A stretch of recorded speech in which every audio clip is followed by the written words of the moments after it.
They used to grow all around here. From the creators of Despicable Me comes the world of Dr. Seuss as you've never seen it before. Wow. Zac Efron, Taylor Swift, Betty White, Danny DeVito. Who invited the giant furry peanut? You wouldn't hit a woman. That's a woman. Dr. Seuss's The Lorax. In Real D and IMAX 3D. Rated PG. How to contemplate this movie. How do I sum up my thoughts on it? These, I literally just bought these this week from Hobby Lobby. I wasn't even going to use them for anything, but considering it is a Dr. Seuss movie, why not have some Grinch gloves on? I mean, these are actually really nice. I got these for $7, but if you want to see that, you can check out the video in the corner from when I went to Cranberry this past weekend. But anyway, welcome to Time About the Movies. Today we are taking a look at the 3 films that make up March 2nd, 2012. And before we get to that, I want to bring up something that I should have brought up on the last episode.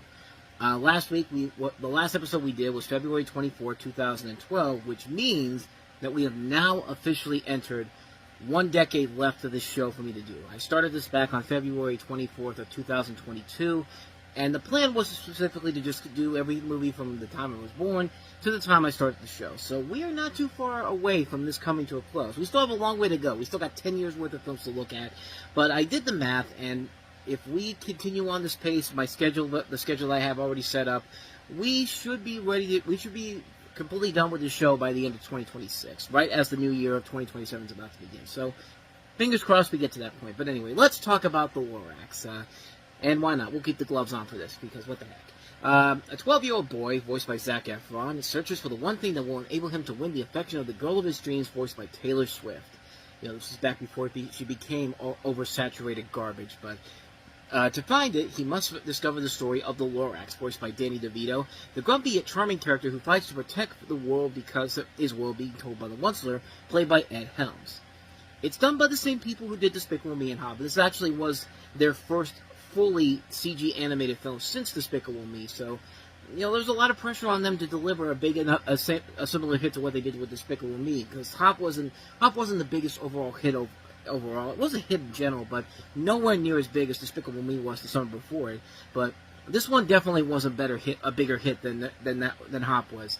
And you know, I mean, these movies aren't great. Despicable Me and Hop are not great films overall, but they do have their own unique charms that make them both worth watching in the long run. I mean, they are still fun films overall.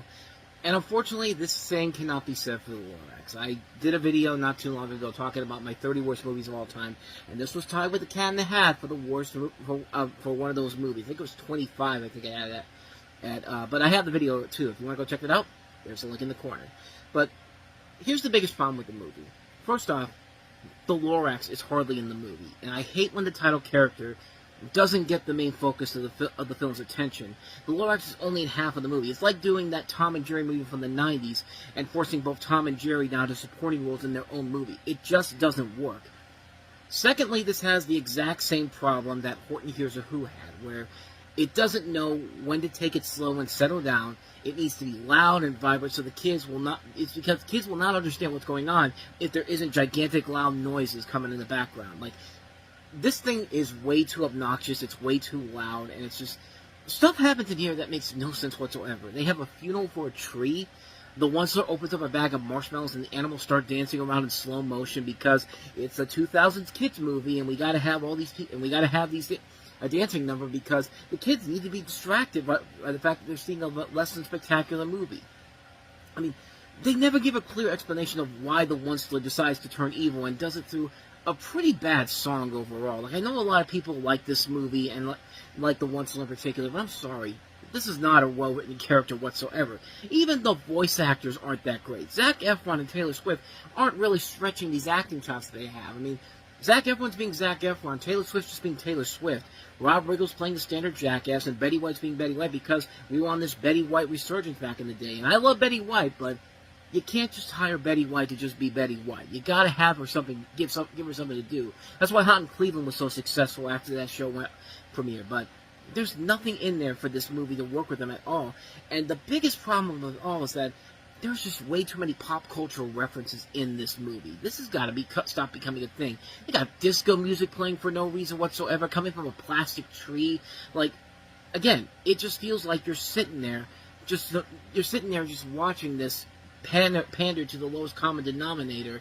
And on top of that, the movie is extremely against what the whole story of the Lower X was trying to be. If you were around when the movie was being promoted, they were promoting this car that was supposed to be this environmentally friendly car when, yeah, it's completely going against everything that the movie's story was supposed to be setting up. Like, it makes no sense whatsoever why we're going down this pathway. Dr. Seuss films should be timeless films, like Pixar does their films.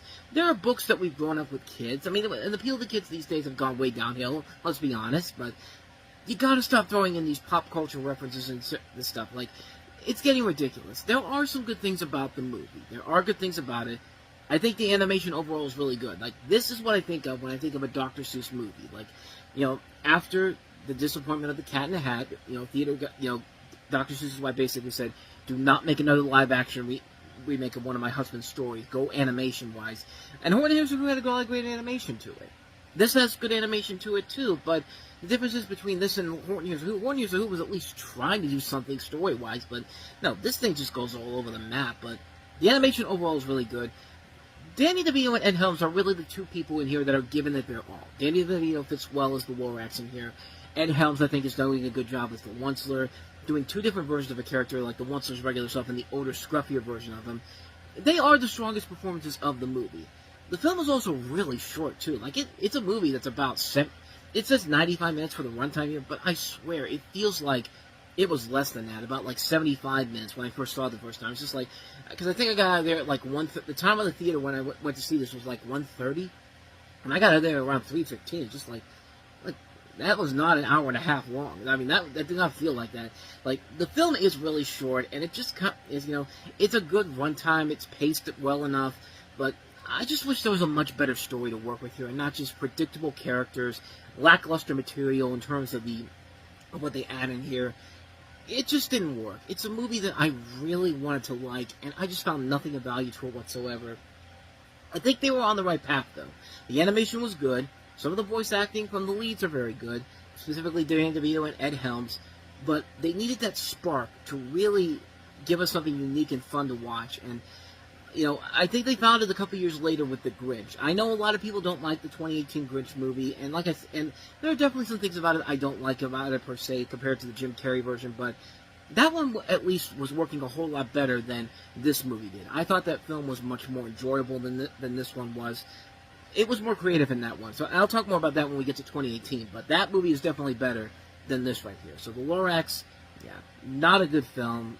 One of the worst movies I've ever seen. Just a major disappointment on Sony. So let me go ahead and get these gloves off here, and then we can go ahead and talk about our next movie, which is Project X. Hi, we're hosting a little birthday party. Yeah. Am I invited? Yeah, you can come by. Possibly be a little bit of party-related noise. Muchas gracias por su consideration. What if my parents see it? Nobody's gonna see it but us. So this high school party in Pasadena, have you seen the footage? Project X, rated R, starts March 2nd. Oh, hey, Jimmy Kimmel.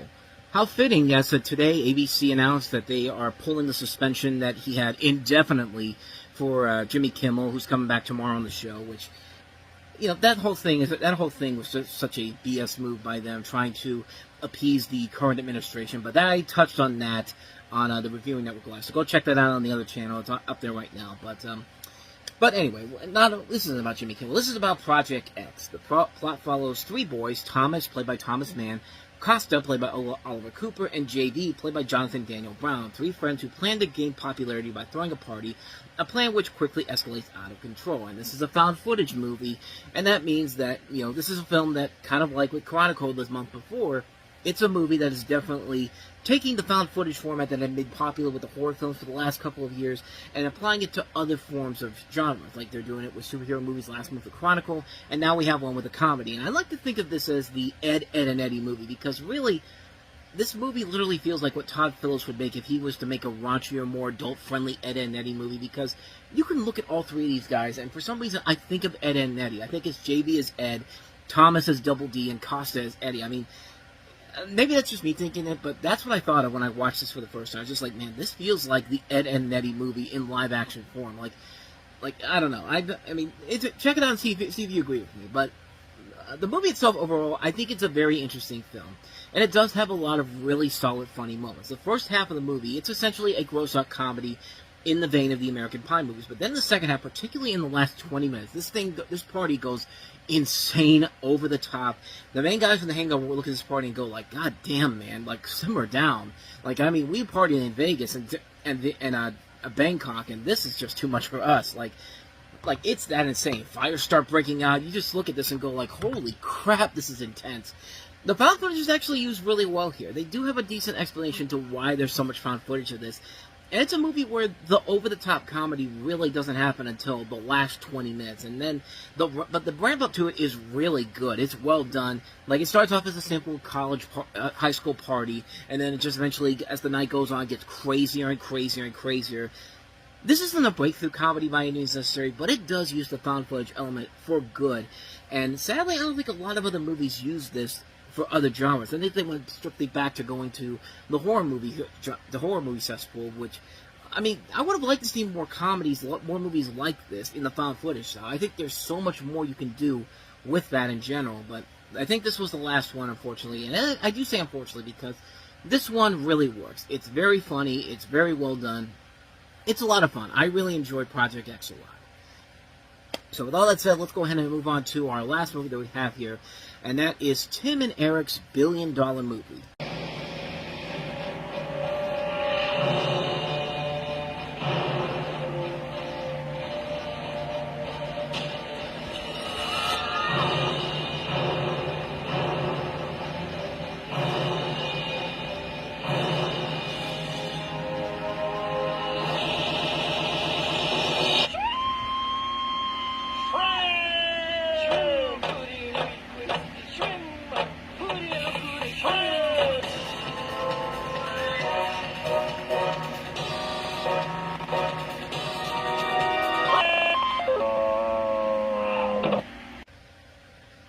I sincerely apologize for making you having to sit that. That was torture to record. Like, I had never seen that trailer before, and, yeah. Needless to say, if you are not a fan of Tim and Eric's style of comedy, you are really not going to like this movie. I mean, this is the second Adult Swim movie that has come out in the last couple of years. The first one being an Aqua Teen Hunger Force Colon movie film for theaters, which is definitely a very much a niche film. And as somebody who likes Aqua Teen Hunger Force, I enjoyed it. I was never really a fan of Tim and Eric's comedy whatsoever.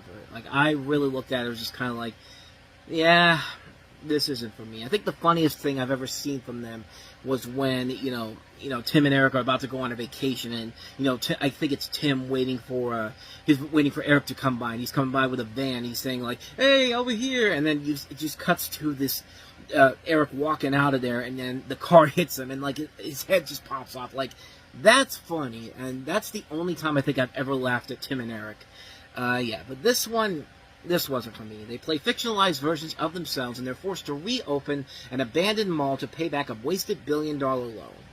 And you have a cast that also includes Zach Galifianakis, Will Forte, John C. Reilly, Ray Wise, Twink Kaplan, Robert Loggia, Jeff Goldblum, Bob Odenkirk, Will Forte. A lot of really good, funny people in this movie. A lot of people that really could elevate a film and save it for what it was trying to and save a film in general. But even in a movie like this, even them being in here isn't enough to save it. This is literally a film that, like, this is a movie that you have to seriously be a fan of these two to really appreciate it. And I'm just not one of those people overall. Like, I really do feel like that. I really just felt like this movie was not for me, and it's just not as funny as you think it is. Like, in little increments, in little bits, yeah, it's hilarious, but in terms of a film that is just being like, a feature-length film, you really need to know and appreciate the comedy stylings of these two to really enjoy the film. And even then, I don't think a lot of people on the comedy style that like Tim and Eric really like this movie a lot. You don't really hear a lot of people talk about it, but, I mean, I don't know. Just my personal opinion, it wasn't working for me. And like I said, I've only laughed at them once, but other than that, this movie really isn't worth it in the long run. Like, I feel like there's so many better things you could be doing than watching this, and the plot really doesn't make a whole lot of sense in general, but just, I mean, again, I like absurdist black comedy, but this just didn't do it for me. If someone like me is saying that I like this, then there's clearly a problem here that we have to deal with here, but Yeah, Tim and Eric's billion-dollar movie. Not for me, maybe for the fans, and I don't think even the fans themselves will probably appreciate this, so take that for what you will.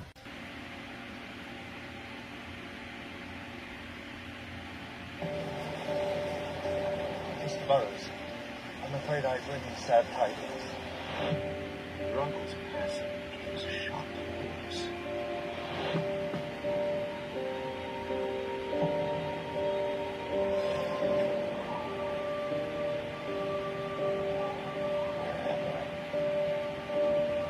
My buddy is a king. It keeps me from dancing with the one I love. Our world is dying. Fate has brought you here, John.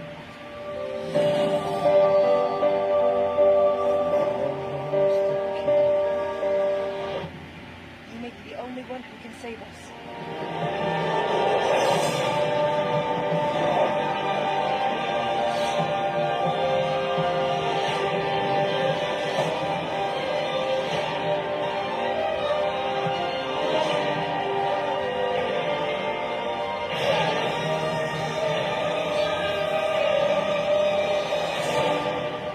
When I saw you, I believed it was a sign that something new can come into this world.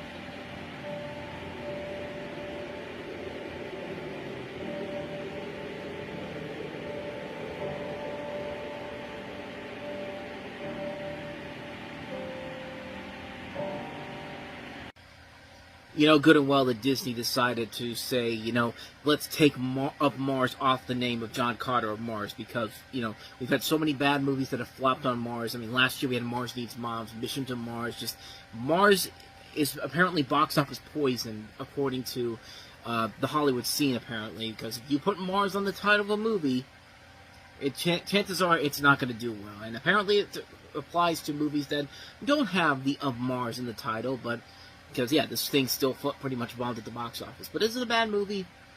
We're going to touch on that in just a second. Welcome to Time About the Movies, though. Today we are taking a look at the 5 films released on March 9th, 2012. And our first movie is John Carter. And in this movie, you have the story of a, it's the first interplanetary adventure of John Carter, who, of course, is based off of a character from the Edgar Rice Burroughs novels, of course, the same guy that gave us Tarzan. And you have John Carter starring Taylor Kitsch in the title role, along with Lynn Collins, and, his attempts to mediate civil unrest amongst the warring kingdoms of Barsoom. And to be perfectly honest, I did not see this movie for the longest time ever. I didn't want to see it when it came out, even though I was curious of how Andrew Stanton would do as a live-action director after his work with many Disney Pixar movies in the past. And, people were dissing on the film, and I just had no real reason to go see the film. And I finally saw the film years later, and I'll tell you this. It may have been a bomb, but it really shouldn't have been. It wasn't a bad movie. It's not a great movie by any means, but it certainly is a lot better than people make it out to be. I mean, I didn't come out hating it like most people did. I just thought the overall final product was just simply okay. Nothing too fancy or too ridiculous to hate it. It was just a fun little B-rated action film that has its heart intentions in the right place. You can see the production value there in a lot of those scenes.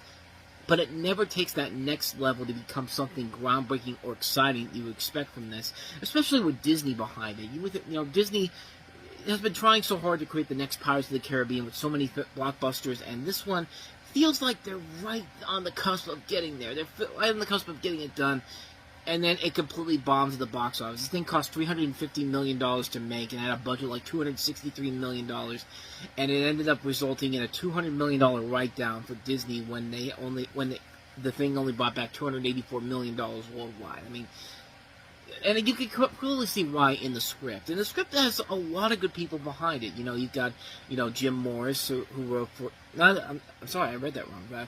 Mark Andrews, Michael Chabon, Lindsay Collins, who produced Inside Out, also did this movie. Jim Morris, who worked on a number of Pixar movies. The effort is there, but the script is about as predictable and as cliched riddle as you can get. And it runs way too long. It's over 2 hours long, but they pad it out with stuff that's not exciting whatsoever. But if anything, I'll say it's not a great movie, but I still kind of enjoyed it. It tries to do something unique and different at times, but it never does enough to make it stand out on its own. I mean, it's certainly better than something like a Green Lantern movie, which you could definitely see the similarities to Green Lantern in this movie. This one was at least trying, but they should have tried a lot more to make it stand out more.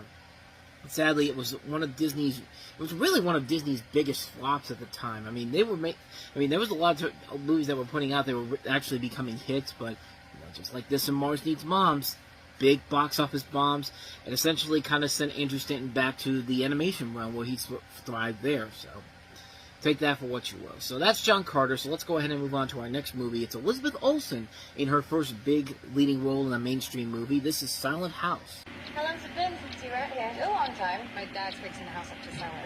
I heard something upstairs. Daddy? Dad? Oh my God. Hey, what did they do to you? I'm gonna go get help.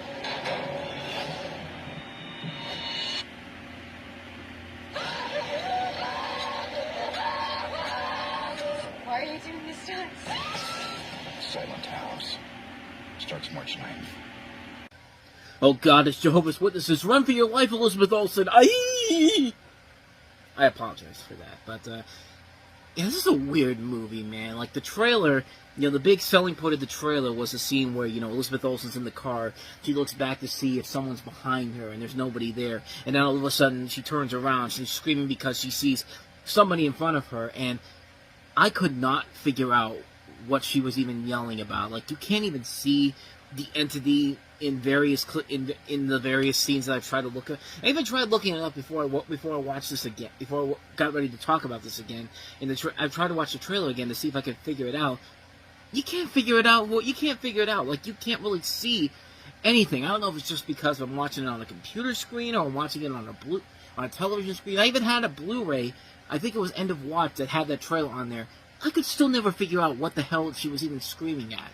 But it's been a long time since I've seen this movie, but it is an intriguing concept overall. You've got Elizabeth Olsen starring as a young woman who's terrorized in her family vacation home while cleaning the property with her father and uncle. And this is supposedly a real-time-esque horror film similar to something like Alfred Hitchcock's Rope, which is a fun idea overall. It's a good idea overall. A movie like this could be really entertaining. Unfortunately, the script really is the biggest downfall of the movie, especially the final 15 minutes, where the big reveals come out, and when you see what the big twist is, it's just kind of like, you gotta be fucking kidding me. Like, you were on a roll with something beforehand, and then this is how you're gonna end it? With this? And God bless Elizabeth Olsen, she's trying her best to hold it together, but the last 15 minutes is really where the movie just completely falls apart. The ending is so poorly put together. They waste a lot of effort and talent of everybody involved in here, and you expect so much more from it, but no, it takes the gimmicky route. It tries to be daring and brave. Well, no, it's very predictable. Like, you know how bad it is? Cinema Score gave it an F. That means people who saw the movie rated it an F. One other movie did that in 2012, and that was The Devil Inside. Well, this one certainly isn't as bad as The Devil Inside, but it certainly is a movie that will make you say, you gotta be fucking kidding me with that ending. Like, it's a terrible, terrible ending to a movie that had so much promise before it, and then just completely just came cratering down with the final 15 minutes. And just like, what a wasted opportunity, man. What a wasted opportunity for everybody involved in this movie. Silent House, this whole movie should have just stayed silent until they wrote a better script. So, you know who else was remaining silent this weekend? Eddie Murphy. Let's talk about 1,000 Words. When it came to his family, Wednesday, Daddy and me class. Hey, how's my favorite client? Jack was all talk.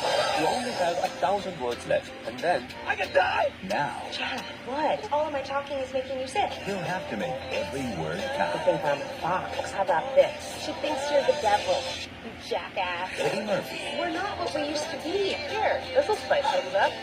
Talk dirty to me, Jack. Wow. 1,000 words, rated PG-13.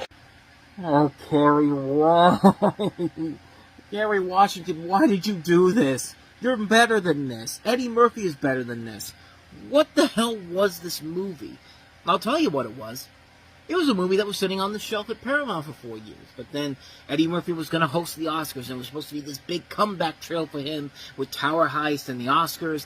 And then Brett Ratner had to open his fucking mouth and take Eddie Murphy with him because Brett Ratner was producing the Oscars that year. And he said, well, if I'm going, I'm taking the black guy with me. Come on, Eddie, let's go. Like, and Eddie Murphy followed, and of course his career, and of course for the rest of the decade, Eddie Murphy was stuck in limbo because of that.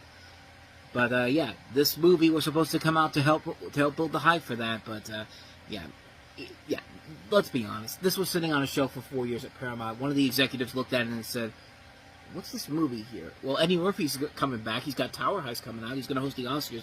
Put it out there. Who cares if it's not? Who cares if it's not a good movie? We do, because we have to sit through it, especially me. But it has a good premise to it. I mean, Eddie Murphy stars as this guy who finds an unusual tree in his yard after an encounter with a spiritual guru played by Cliff Curtis. After discovering that with every word he speaks, a leaf drops from the tree, he refuses to speak at all because if all the leaves drop, he's going to die. As silence will keep the tree and him alive. However, is electric viewed as it affects his work, his marriage, and his friendships? Can he figure out an alternative method of survival, or does he just need to live the rest of his life to the fullest? Well, actually, there is an alternative here, and if you'll give me 1 second, I'll go ahead and tell you what that is. I won't actually tell you, but I will do this. Hope you enjoy this dead air that I've got for you here.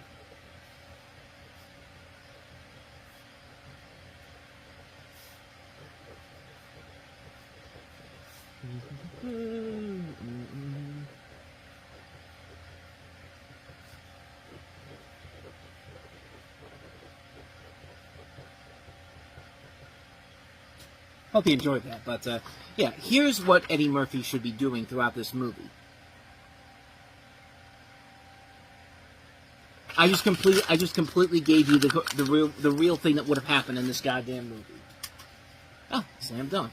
But yeah, this whole movie could easily be avoided if he just had a notebook to write everything down, or just tell people, you know, I've got laryngitis. Write down, hey, I've got laryngitis. I've lost my voice. Yeah. Easy fix right there. But the problem with the movie is that we've got to go into this territory that we've seen done to death in so many other movies where everybody has to act stupid, nobody can think straight, and they have to come up with the silliest answers ever because that's the appeal for comedy. And yeah, it's a complete, utter failure on every single level. They take a really good concept and just completely destroy it from the get-go.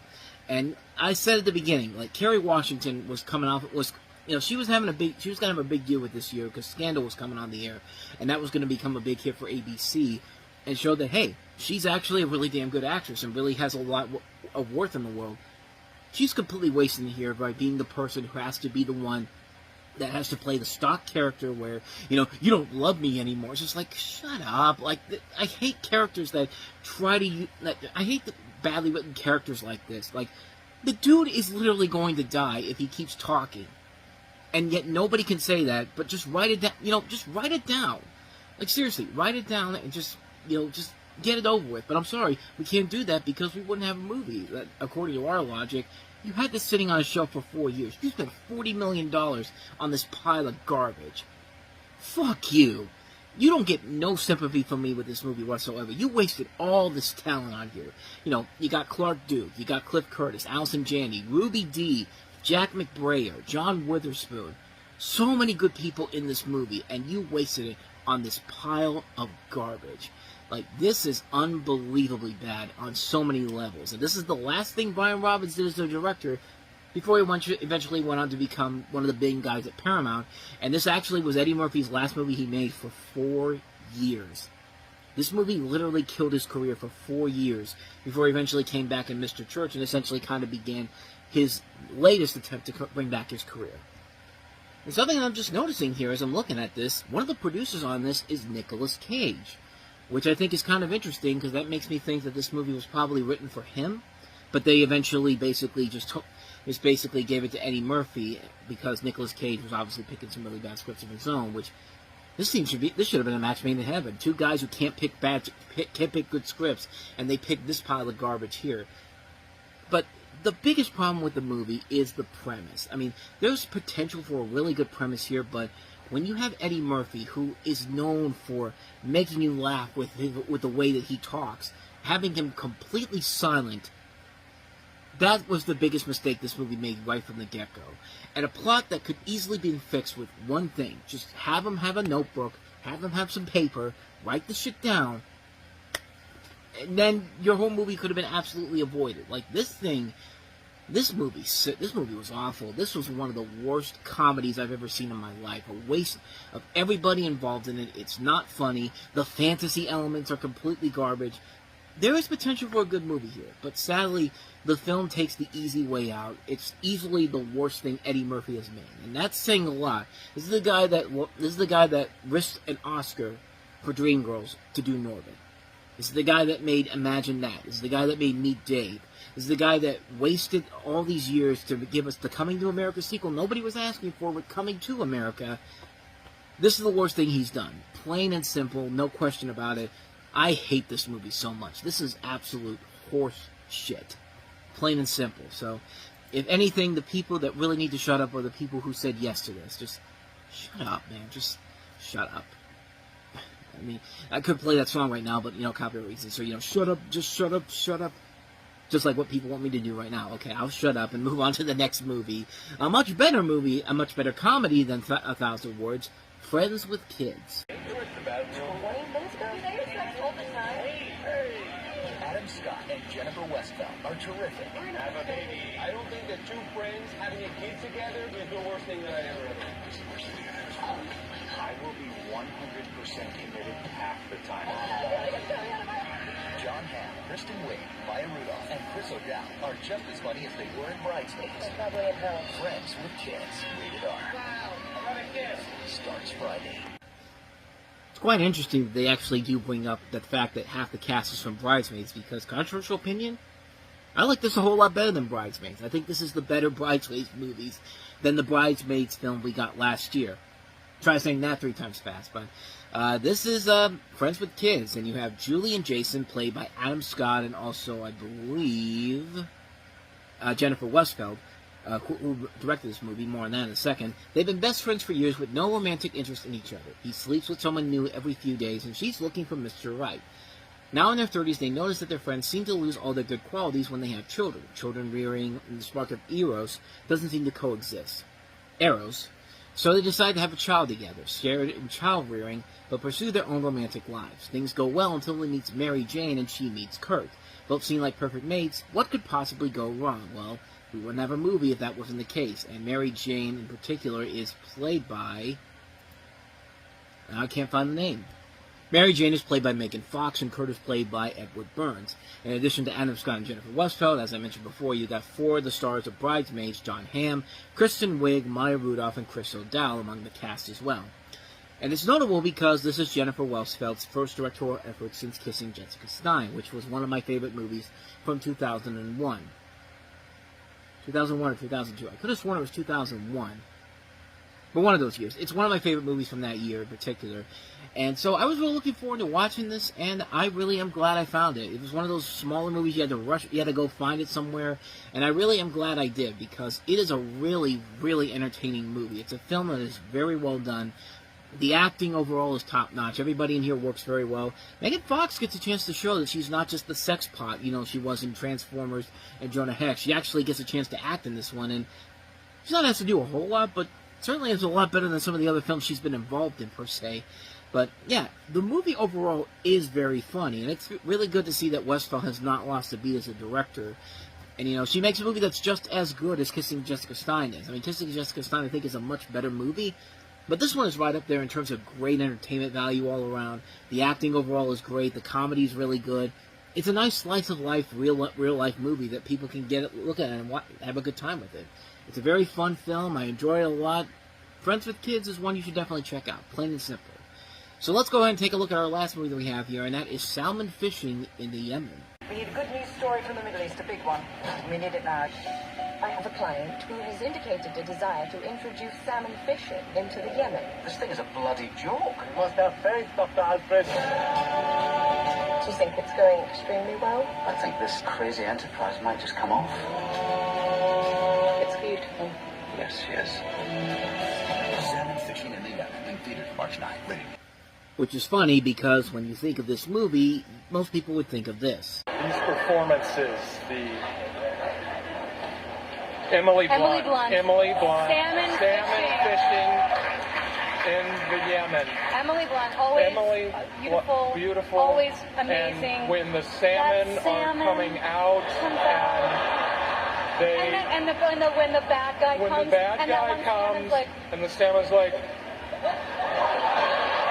and you're in Yemen. When you're in Yemen. As cringy as that may look, that bit's actually funny from the 2013 Golden Globes, where they're talking about, the nominees, and they're doing this bit here, and yeah, like I said, it can be cringy at times, but it's worth it for the comedy from not just them, but from everybody in the audience. Specifically, that's where the Tommy Lee Jones meme of him looking like he wants to go ahead and kill everybody in the room because he's so uninterested in what's going on. That's where that came from. But yeah, it doesn't say a lot when that's the most memorable thing about the movie in general, but the movie itself isn't bad overall. You got a fisheries expert, played by Ewan McGregor, who's recruited by a consultant to help realize the Sheik's vision of bringing the sport of fly fishing to the Yemen desert, initiating an upstream journey of faith to make the impossible possible. It was written by Simon Beaufoy and also features the direction of Lasse Hallström, two capable writers and directors coming together here, and a film that is it's kind of a nice slice of life, simple movie. There's no really big stakes overall. It's a very quirky film. It's a film that works because you do like the chemistry between the stars. Ewan McGregor and Emily Blunt work well off each other. Kristen Scott Thomas is really good in here. It's a nice little comfort food movie. It's a type of film where the stakes aren't really high in general. You're looking at these beautiful landscapes of the deserts and all that, and you do get involved with everybody's intentions of what they're trying to do here. Like, you really do get invested with it per se, and I think there is a lot to admire about the film in the fact that it's just a little film where there's not really a whole lot of big stakes, but what's worth it in the end is the overall enjoyment factor of what you get from the film itself. I think it's a very solid film, a very entertaining film, very underrated, honestly, and probably one of the better CBS films have ever done, per se, because, yeah, we've looked at some of their movies over the last couple of years. We've not found a lot of big winners overall, but this might be their best one to this point. I'd have to double-check again just to make sure, but I could have sworn that was it. I'm pretty sure, but there might have been maybe one more that I'm missing here. Now I'm curious. Let me double-check here. I've had a couple movies that I didn't hate. Faster, The Mechanic. We just talked about The Woman in Black, so maybe they are starting to turn the tide here a little bit here. Maybe I'm just overthinking it, but this is probably the first one that I would say that is definitely one of the stronger films they've done. But they would get better as the decade goes on, so take that for what you will. So anyway, yeah, that's salmon fishing in the Yemen. Got our first plus. You forgot to read him his Miranda rights. Do you even know the Miranda rights? You have the right to remain an attorney. You do have the right to be an attorney if you want to. We're reviving a canceled undercover program. You will be going in as high school students. You have exceptional muscle tone, young man. How'd you go through puberty? 7 or something? Hey, when did I get stabbed? That's awesome! Yeah! 21 Jump Street. Yeah, who would have guessed that that would have been one of the best movies of the year, because it really is. Welcome to Time About the Movies. Today we are taking a look at the 3 films that make up March 16, 2012, and we start off, of course, with 21 Jump Street, which is essentially an adaptation of the Fox TV series from the 1980s, which starred Johnny Depp, was created by Stephen J. Cannell, one of the great TV creators, and was basically a high school drama about these police officers who were, they go undercover as high schoolers, and they go through this whole thing where, they bust all these kids who are criminals and all that. And it was a very good show, honestly. Most people forget how good that show really was. I mean, it was really an intriguing show, not just because of the cast they have. I mean, Johnny Depp was really good in there. Holly Robinson really did a damn good job with the singing voice for the theme song. I mean, that theme song is great and all. So, who would have thought that they would have taken this and made it into a really funny comedy? But then again, it's Phil Lord and Chris Miller. What more did you expect from them after what they did with Cloudy with a Chance of Meatballs and what they would later do with the Spider-Man movies and the Lego movie? In this movie, you have Channing Tatum and Jonah Hill starring as police officers who are forced to relive high school when they are assigned to prevent the outbreak of a new synthetic drug and arrest the supplier. And they're put in this unit with Ice Cube as their boss, and you also have Brie Larson, pre-Oscar for Room, Dave Franco, Rob Riggle, D. Ray Davis, Chris Parnell, Ellie Kemper, Jake Johnson, Nick Offerman. You even get cameos from a lot of the people from 21 Jump Street in here. Johnny Depp has a cameo in here. Peter DeLuise, Holly Robinson Peete. There is a lot of really good talent involved in here. Dakota Johnson, this was one of her first big movie roles before she eventually made a name for herself in the decade ahead. But, yeah, the movie just overall is really, really funny. I mean, this is a movie that is not at all like the TV series, but what it does is just makes you laugh so hard. And Jonah Hill and Channing Tatum work so well together. I mean, like I said, for Channing Tatum, this is a big year for him, where he has so many movies where he just shows off his true potential as an actor overall. We had Haywire, and then we got Magic Mike coming up in the summer. I mean, this is a great year for him. It's a great year for comedy in general. There was a lot of really, really funny movies, and this is definitely one of those films. It's a very funny movie. It's a film that pays homage, but also makes fun of the original series in general, and it's a really good, well-made film. It's a very funny film. It's one of the big surprises of the year. Nobody really expected it to be as good as it was, and it eventually led to a sequel that was even better than the original, but we'll save that for 2014. But, yeah, 21 Jump Street is a pretty damn good movie. Not much more to say about it, but it's definitely a movie that is more than worth checking out. Check this movie out if you haven't seen it already. So, with all that said, let's go ahead and get to our next movie, which is easily the most intriguing movie of the weekend, easily, because, you know, Will Ferrell does a lot of comedies, but who would have guessed he would have said yes to a comedy that's entirely in Spanish called Casa de mi Padre. Here's Armando Alvarez. Armando Álvarez. ¿Ese es mi nombre? Rysher. ¿Le importa más el besaje de una mujer? Son. Vigilante. ¡Aléjate! O te doy una paliza con estas manos. Will Ferrell. Casa de mi Padre. Rated R. In theaters March 16th. Yeah, Will Ferrell definitely took some pretty interesting risks around this time period. I mean, this is a movie that is essentially, you know, the title in English means House of My Father, or simply My Father's House. And it features Will Ferrell playing a man named Armando Alvarez, who has lived and worked at his father's ranch in Mexico his entire life. As the ranch encounters financial difficulties, Armando's younger brother, played by Diego Luna, shows up with his new fiancée, played by Genesis Rodriguez. It seems that Raul's success as an international businessman means the ranch's troubles are over, as he pledges to settle all debts his father had incurred. But when Armando falls for Sonia, and Raul's business dealings turn out to be less than legitimate, all hell breaks loose. They find themselves in the war with Mexico's most feared drug lord, the mighty Onza, played by Gael Garcia Bernal. You also have Pedro Almaderez Jr., Efraim Ramirez, Adrian Martinez, Dan Haggerty, and also Nick Offerman. His second movie we've seen him in this weekend with 21 Jump Street. And what's notable about this is that this is also written by Harper Steele, who back then was known as Andrew Steele, but of course, you know, has since then become a woman, and, you know, has worked with Will Ferrell on several weird projects like this. I mean, not only did they do this, but they also did... Remember when they worked on that Lifetime movie with Kristen Wiig called A Deadly Adoption? Yeah, that was a thing that happened. It was played straight.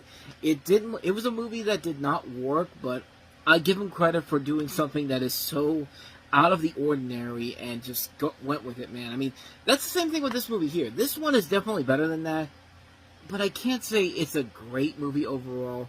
I give it credit, though, for being something unique and different, and I enjoy it. I think it's fine. I feel like there could have been so much more with it, per se. Like, you really look at this and see what they're going with here, and you feel like there's so much more they can do with this idea, but they don't. It's like 60% great, 60% great, and there's that 40% where it's just kind of like, we really don't know how to put the rest of this together to make a 100% great movie. But that 60% overall is really well done. It's a really big surprise on how much I enjoyed this, but I feel like there should have been a lot more on the table for this to be a really, really great film. It's not quite there. I know it kind of feels like I'm giving a very jumbled review here, but I did enjoy the movie. I just wish there was a lot more to it to give it that extra level, to make this one of those movies where it's one of Will Ferrell's best movies, but I can't really go down that route per se. But it is a film that I'll give him credit. I'll give him credit for trying something unique and different with it.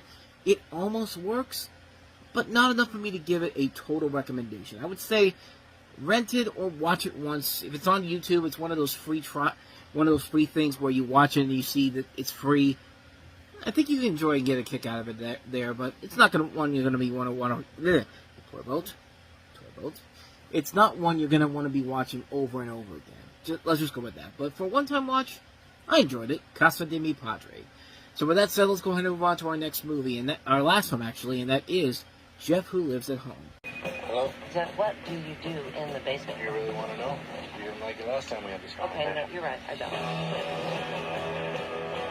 Mom called. She's really pissed. Jeff's stuck. Maybe you could get him moving. He's 30. Do you ever feel like you're waiting forever to figure out what your destiny is? What you just said sounded like Yoda took acid. Jeff, just get your car. Porsche's tiny. Porsche's normal size. You're a Sasquatch. Jeff Who Lives at Home. Rated R. And so in theaters March 16. Which I don't know. I mean, in this economy, it probably is better to go live at home, pretty much. But I digress. This is the follow-up for the Duplass brothers after the success with Cyrus 2 years ago. Kind of a similar setup here. Jeff, played by Jason Segel, is 30 and lives in his mom's basement, unemployed, looking for signs about what to do with his life, his mother being played by Susan Sarandon. He answers a wrong number call for Kevin. Later on the bus, he sees someone wearing a jersey with Kevin on the back. Jeff follows him. Meanwhile, Jeff's brother Pat, played by Ed Helms, who's a tone-deaf salesman, upsets his wife by buying a Porsche they can't afford. Pat runs into Jeff soon after they see Pat's wife with another man. At her job, Jeff and Pat's mom receive emails from a secret admirer. She tries to figure out who it is. Misunderstandings, errors, and confrontations are bound. A backup of the Lake Pontchartrain Causeway brings things to a head. And yeah, like I said, it's a movie that is pretty much the standard Duplass Brothers movie, but I like what the Duplass Brothers have done beforehand. I like what they did with Baghead. I like what they did with Baghead. I like what they did with Cyrus. I like what they did with The League, the TV series The League, because the Duplass brothers are involved in that show. It's a Jason Reitman production. I mean, the guy clearly is doing something right with his career. Is kind of doing something outside of his father's footsteps, but still making good movies.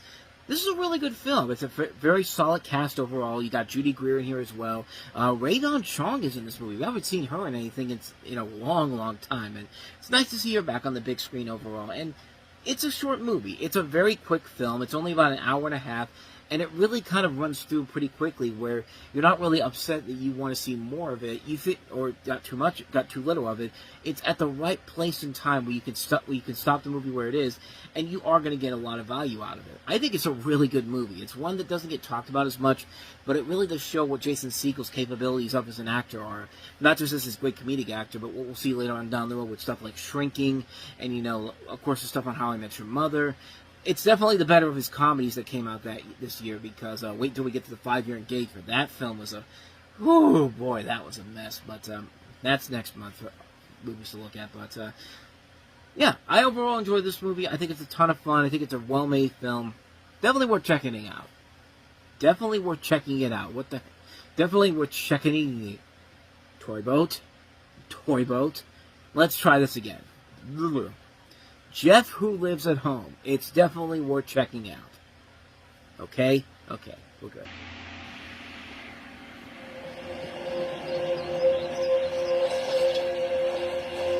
We could do it, take off, live in the woods. They'd catch us. Well, maybe not. We wouldn't make it 5 miles.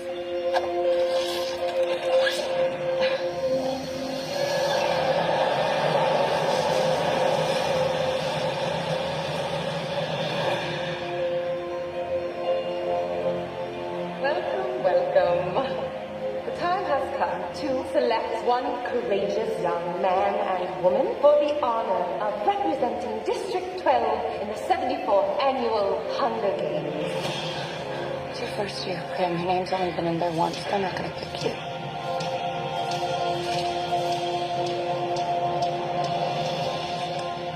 Primrose Everdeen. Prim! I volunteer! I volunteer as tribute! Yes, I'd like to volunteer as tribute too. I mean, come on, it's Jennifer Lawrence. I mean, who else wouldn't want to be in that situation? I'm sorry for that. Welcome to Time About the Movies. Today we are taking a look at the 2 movies released on March 23rd, 2012. And of course, the biggest of the 2 new releases is, of course, The Hunger Games, based off the series of books by Suzanne Collins. And like I said at the beginning, Twilight's last movie's coming out at the end of the year, so that means it's time for another big, popular young adult book franchise to become the next big film franchise. And unlike some of the other ones we've taken a look at that tried and failed miserably, like Beastly and Red Riding Hood, this one turned out to be a whole lot better than the Twilight books did. But this story takes place in a dystopian post-apocalyptic future in the nation of Panem, which consists of a wealthy capital surrounded by 12 less affluent districts. As punishment for a past rebellion against the government, the capital initiates the Hunger Games, a televised annual event in which one boy and one girl from each of the 12 districts are selected in a lottery as tributes and are required to fight to the death in an arena until there is one remaining victor. When the protagonist, Katniss Everdeen, played by Jennifer Lawrence, hears her younger sister's name called as the female tribute for her district, she volunteers to take her place in order to save her from having to participate. Joined by her district's male tribute, Peter Millar, played by Josh Hutcherson, Katniss travels to the capital to train for the Hunger Games under the guidance of former victor Haymitch Abernathy, played by Woody Harrelson, expressing resentment for both the capital and its populace for forcing her and her fellow tributes to fight to the death for their own amusement.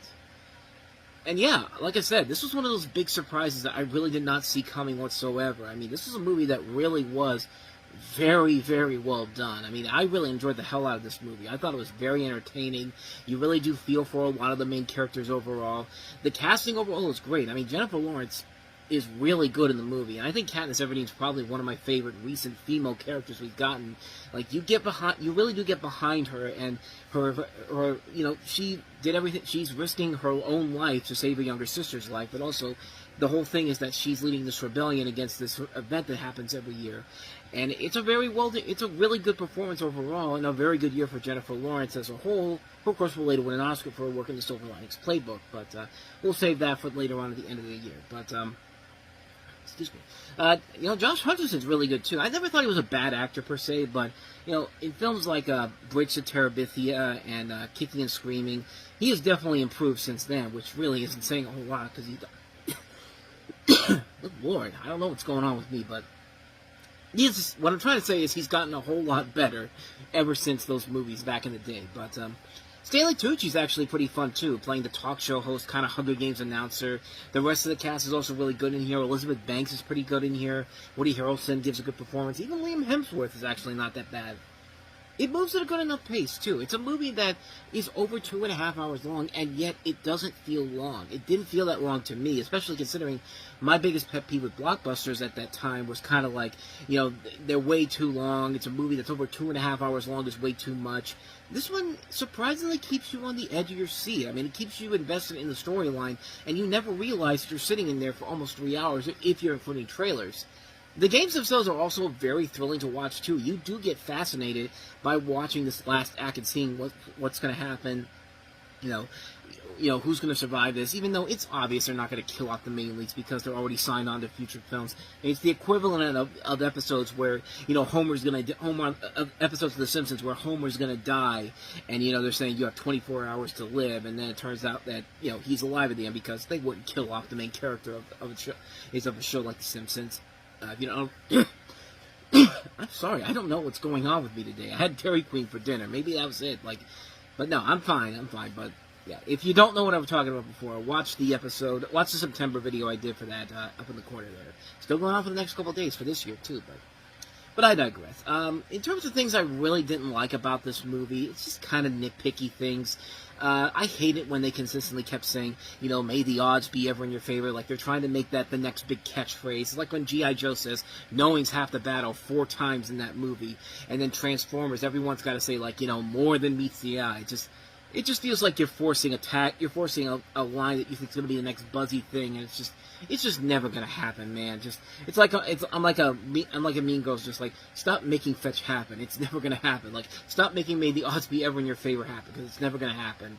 Other than that, though, nobody else really brought the movie down for me. I mean, the shaky cam stuff, I got used to it. I don't have a problem with it like most people did.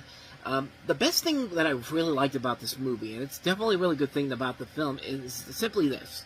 And it's not really much of a surprise either. It's just the fact that the movie beats the shit out of anything the Twilight movies have ever done. Everything that Twilight does wrong, The Hunger Games does right. And that's the best thing you could say about this movie. Katniss isn't the obnoxious bitch that Bella is. The love triangle between her, Peter, and Gale is really believable, unlike the one that Twilight tries to pull with Bella, Edward, and Jacob, which is all bullcrap. And above all, the writing is so much better, while the writing in Twilight feels like something out of a bad Jason Friedberg, Aaron Stelter spoof movie. Yeah, that's how bad it is. But this movie does everything right that Twilight did so wrong. This is not a perfect movie by any means necessary, but it's an enjoyable movie. You get attached to the characters, the casting is very good, the writing is very good, the games are actually action-packed, situations that happen are very well done, and you do get excited for where the story is going to go with the next film, which I think is honestly one of the best action sequels I've ever seen in my life. But we'll save that when we get to Catching Fire next November in 2013. But I really enjoyed The Hunger Games a lot. I think it's a very good film, very fun film. I enjoyed the hell out of it. The Hunger Games is really, really good stuff. So with that said, let's go ahead and move on to the other movie we have this weekend, and that is The Raid Redemption.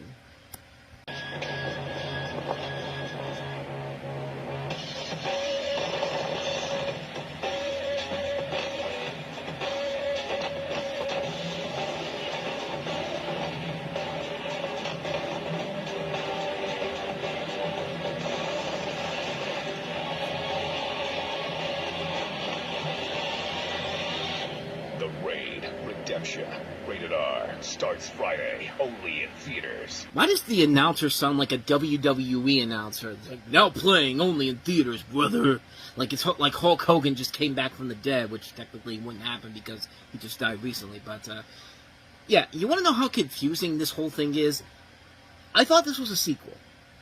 Turns out it's not a sequel. It's called The Raid Redemption here in the States. But in Indonesia, where this came from, it's called The Raid. Why did you change the title for that? Like, that makes no sense whatsoever. But, anyway, let's get to the actual movie itself. The film follows an Indonesian National Police Tactical Squad that is deployed to raid a ruthless drug lord's apartment block in the slums of Jakarta, only to be encircled by the criminals, forcing them to fight their way through the complex. This is directed by Gareth Evans. Gareth Evans is the same man that also would give us... he also did VHS 2, and they also did recently Havoc. He also did the sequel to Raid 2.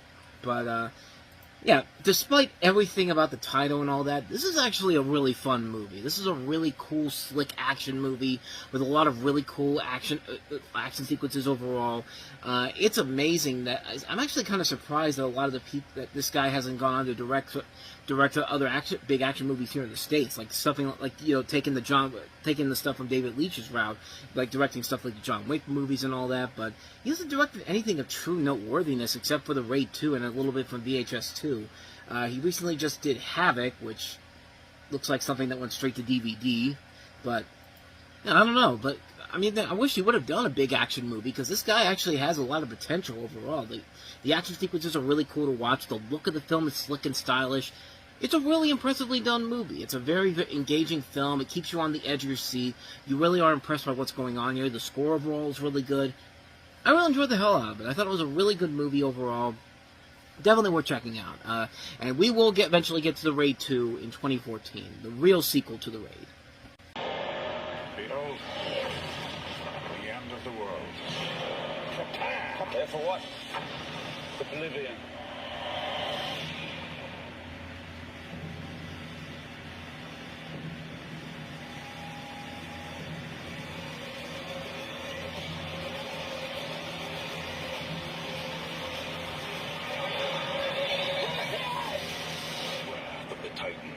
Experience it in IMAX 3D March 30th. Oh yeah, you know it's a bad weekend for movies where there's no intro and I barely clean the lens here, but these movies don't really deserve a proper episode of this show. Welcome to Time About the Movies. Today we are taking a look at the two films that make up March 30th, 2012, and as I said, this is one of those weeks where all the movies we're going to take a look at, both of the movies we're going to look at, are pretty fucking awful. Let's start off with the first one here, Wrath of the Titans, the sequel to the 2010 remake that nobody really took a lot from, except the fact that it was the first big 3D release after one of the first big 3D releases after Avatar became the success that it was, and it was Warner Brothers saying, "We gotta make a sequel quickly. Who cares if it's entertaining? It's gotta be in 3D. It's gonna look like garbage, but people will come and see it." That's what they thought. No, they did not. Wrath of the Titans takes place a decade after the events of Clash of the Titans, as the gods lose control of the imprisoned Titans thanks to humanity's lack of prayers, which also is draining their immortality, and Perseus is called, this time to rescue his father Zeus, overthrowing the Titans and saving mankind. Sam Worthington is back, as is Ralph Fiennes and Liam Neeson, but did they really need to come back for this? Really? Who was asking for this movie? The first film was not a good movie. I mean, not a lot of people enjoyed it. I actually really hated that movie, and yeah, this movie, they somehow made it even worse. This is the literal definition of a movie that only got made because the first movie was such a success, so they put together a cheap-looking sequel and tried to make it seem like it's supposed to be bigger and more epic, when no, it's not. They make it worse for the story that makes no sense whatsoever. Unnecessarily high-budget special effects that look absolutely terrible, and directed by schlock filmmaker himself, Jonathan Liebsman. You know, the guy that gave us the masterpiece that was Battle of Los Angeles, and also Texas Chainsaw Massacre: The Beginning. Like, the problem with him is that he rips off every single action movie ever made, and he does nothing new to be original with his ideas. And there's nothing original in this movie. There's nothing about this film that's worthy. There's nothing about this film that's great. It's just a terrible movie. It's a shitty sequel to a shitty remake that nobody was asking for, and yet somehow they made this movie, and they were going to make another one, but luckily they were smart enough to look at the box office and realize that, yeah, people aren't coming to this shit anymore, so yeah. And as bad as that movie is, it's Citizen Kane compared to our next movie. And by the way, this year we had Snow White, Disney's live-action Snow White, which people continuously shit upon as one of the worst movies of the year, one of the worst Disney adaptations of all time. That is incorrect, because if you really want to see the worst Snow White movie ever made, let me present to you Exhibit A. One of the most beloved stories of all time. Who are you? Snow White. Snow White. Snow White. Is coming to life in the motion picture event of the year. Do you want to hear it? This spring, in an enchanted kingdom where anything is possible. I will not fight a bunch of dwarfs. You're minuscule. Something funny is going on. Mirror, Mirror, rated PG, in theaters March 30th. Yeah, I never want to hear anybody say the 2025 Snow White movie is the worst Snow White movie ever, because this is still the worst one ever. And a last big fuck you from Taurus, a director that I have not been a big fan of, and sure enough, he ends his lackluster career on a high note here. Well, technically he made another movie, but after this, nobody really cared about it anymore, because he kept making schlocky bad movies like this. So yeah, it's Snow White. It's basically the same story of Snow White. You have a princess named Snow White, played by Lily Collins, who, truth be told, is the best thing about the movie, as is Julia Roberts, who plays the wicked stepmother in here, who uses the help of a band of 7 dwarfs, as well as a prince played by Armie Hammer, to reclaim her throne from the wicked stepmother, Queen Clementina. And yeah, the casting overall is fine in here. It's just everything else about this movie that's just terrible. I mean, this is a movie that has a plot that makes no sense whatsoever. It's one of the most annoying movies you will ever see, and one of the reasons why it was because its plot was so poorly done. Like, it's not that hard to take the story of Snow White and do something new with it. We're going to get to another Snow White movie later in the year, with Snow White and the Huntsman, which was the far superior movie, the one that came out that year. I mean, that one actually took chances. It actually was fun. It actually was action-packed. It actually was very well done. This is terrible. This is absolute garbage, and I'll give points to the actors in here. They're doing the best they can with the material given to them, but unfortunately, it's not great material at all. And the biggest problem with the movie is that half the dialogue is nothing but lame jokes and puns. It's supposed to be a family comedy, but even the worst family comedies have better jokes than this detestable mess of a movie does. And again, Taurus is just a bad director, man. He's a pretentious director. Is a director that makes one bad movie after another. The best thing he made was The Fall. And that's the movie that nobody went to go see. This is the guy that did The Cell, which was a pretentious piece of garbage, Immortals, which was a knockoff of 300, and this movie, which is a knockoff of a bad Disney live-action adaptation. The Disney live-action adaptations are like Citizen Kane compared to this pile of garbage. This movie is awful. This is a terrible, terrible movie.